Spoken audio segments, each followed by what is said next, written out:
Halo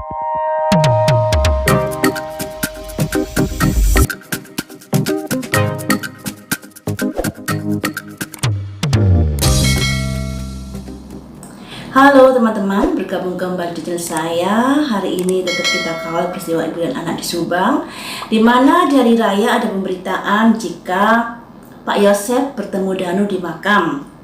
Pak Yosef bersama Yoris dan Yanti, Danu bersama mamanya, juga bersama uak-uaknya. Mereka berdua ini kayaknya sudah jadi kubu yang berbeda, seberangan jalan di sini. Kita nggak bahas itu ya, tapi yang membuat saya menarik adalah bagaimanakah perasaan Pak Yosef dan Danu saat mereka bertemu di pemakaman tersebut? Mari kita ungkap di sini ya. Harapan saya sih semoga ada titik terang dalam peristiwa ini ya guys. Karena kalau berlarut-larut ini juga kasihan dari keluarganya, karena menjadi tudingan, dijadikan tudingan oleh masyarakat dan lain sebagainya. Kalau ada penetapan kan juga enak, yang tidak tersangkut jadi bisa hidup lebih nyaman lagi, dan yang tersangkut tentunya harus mempertanggungjawabkan perbuatannya ya guys. Saya pojok dulu, yang pertama ini perasaan Pak Yosef dulu ya. Perasaan Pak Yosef. Perasaan Pak Yosef saat bertemu Danu di pemakaman.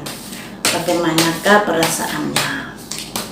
Karena mereka berdua ini saling tuding ya. Pak Yosef mencurigai Danu, Danu juga mencurigai Pak Yosef. Tapi kita nggak tahu siapakah yang benar di antara mereka berdua, ataukah mereka memang nggak tersangkut, ataukah bagaimana. Kita hanya memantau dari kejauhan saja. Ini yang pertama untuk Pak Yosef. Bagaimanakah perasaan Pak Yosef saat bertemu Danu di pemakaman kala itu, di kuburan kala itu?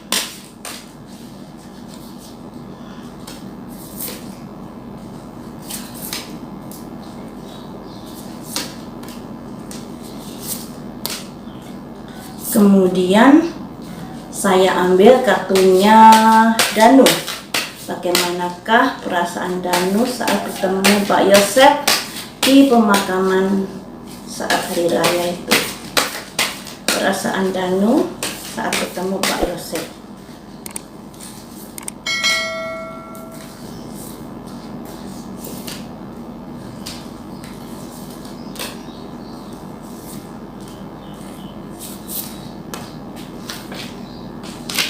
Saya ambil dari kartunya Pak Yosef dulu. Di sini ada simbol ini yang artinya ada pertimbangan-pertimbangan dari Pak Yosef untuk bisa menahan diri, kayaknya seperti itu.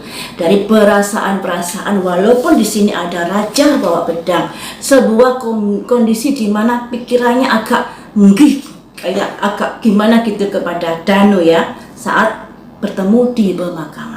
Dan di sini ada tower menyambar ini yang bisa diartikan sebuah kejadian mendadak, di mana mereka kan tidak janjian di pemakaman itu, sehingga begitu bertemu duel ada perasaan dek begitu ya, ada perasaan dek. Dan di sini ada simbol orang menyiram pohon yang artinya apa yang terjadi dalam peristiwa ini membuat mereka berdua menjalin hubungan yang kurang harmonis. Ada perlambatan dalam hubungannya.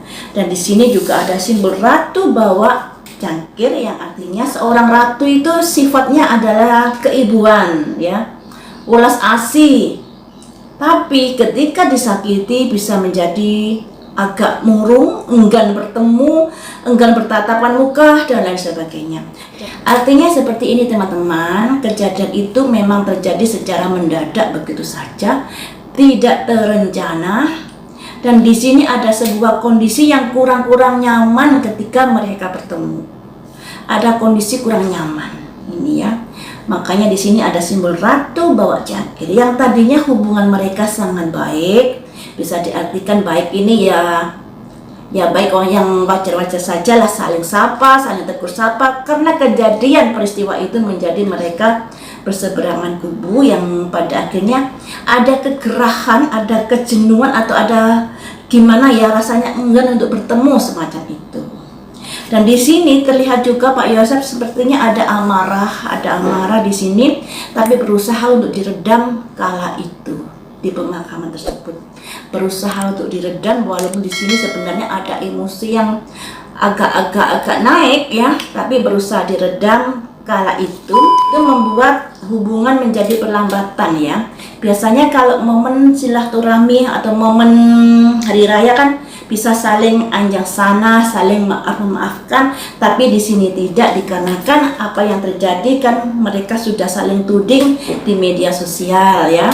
Jadinya mereka ada perlambatan hubungan baik Pak Yosef maupun keluarga Danu dalam hal ini. Di sini ada simbol emosi yang mulai naik tapi berusaha diredam oleh Pak Yosef saat ketemu Danu kala itu. Ini dari Pak Yosef ya. Kemudian untuk Danu di sini ada simbol jantung ditusuk pedang. Ada kekecewaan di sini, kekecewaan, kesedihan Danu terhadap Pak Yosef. Ada kekecewaan di sini, dan di sini juga melihat kondisi-kondisi yang ada si Danu ini saat bertemu dengan Pak Yosef. Ada kondisi-kondisi yang ada, makanya di sini Danu berusaha untuk bisa tidak terpancing juga. Di sini ada simbol ini yang artinya ada sebuah kejadian dari masa lalu yang membuat hubungan mereka menjadi seperti itu. Dan Danu melihat kondisi-kondisi yang ada. Walaupun di sini Danu merasa saat bertemu dengan Pak Yosef ini merasa nggak aman dirinya, merasa nggak aman dan ingin segera berlalu begitu saja saat bertemu di momen di pemakaman tersebut. Jadi guys, baik Danu maupun Pak Yosef di sini ada rasa enggan untuk bisa bertemu. Dari Pak Yosef tadi ada simbol tensi yang agak naik ya. Tensi yang agak naik, tapi dia berusaha meredamnya dan berusaha untuk bisa mengendalikan diri. Di sini ada simbol pertimbangan-pertimbangan, tapi tensinya agak naik ya. Dari Danu di sini ada kekecewaan juga. Kemudian kenapa sih kok bisa bertemu semacam itu ya? Dan di sini juga merasa nggak nyaman bertemu dengan Pak Yosef. Tapi bagaimanapun juga Danu ini juga melihat kondisi yang ada, karena saat itu dia bersama uak-uaknya juga dalam momen ziarah ke leluhurnya, dan dia berusaha ingin segera momen itu berlalu biar gak bertemu dengan Pak Yosef kembali. Jadi seperti itu ya teman-teman, baik dari Pak Yosef maupun dari Danu enggan untuk bertemu. Tapi apa daya, nasib sudah mempertemukan mereka di pemakaman tersebut, di acara ziarah tersebut ya. Ya seperti itu teman-teman, ternyata mereka berdua memang kondisinya tidak baik-baik saja. Jadi kalau ada yang mungkin dari beberapa netizen atau dari pengawal yang mengatakan mereka satu kubu, kayaknya enggak. Mereka berseberangan, mereka berdua ini tidak satu tim. Mereka memang berseberangan satu sama lain. Sampai di sini dulu teman-teman, lain waktu kita sambung lagi dengan prediksi yang lainnya. Terima kasih sudah setia menonton di channel saya dan tetap mengawal peristiwa ini, namun juga harus hati-hati karena ini masalah hukum.